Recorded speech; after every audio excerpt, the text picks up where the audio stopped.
Terkait salah satu anggota Dewan DPRD Kabupaten Lebong yang akan maju di Pilkada tahun 2020 ini, pagi ini sekitar pukul 10 waktu Indonesia bagian Barat, sekretariat dari Partai Calon Kepala Daerah telah memberikan surat pengajuan pengunduran diri ke sekretariat. Untuk selanjutnya, pihak sekretariat DPRD akan mengajukan proses sesuai dengan aturan yang berlaku. Assalamualaikum warahmatullahi wabarakatuh. Bahwa pada tahap ini bahwa proses tampil kali ini ada salah satu anggota dewan kita ini akan mencalonkan menjadi kandidat calon untuk Bupati tahun 2020 sampai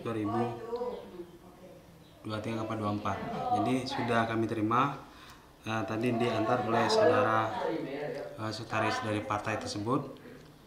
Dia sudah diterima, akan kami proses sesuai aturan yang berlaku. Ya.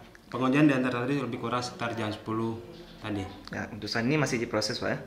Nah, sekarang proses itu sudah kami terima dan surat ini akan kami ajukan dulu ke pimpinan, nanti pimpinan akan menurun pada sekretariat. Sekretariat DPRD akan menghubungi partai untuk pengajuan pengganti dewan yang telah mengundurkan diri dan maju di Pilkada tahun 2020.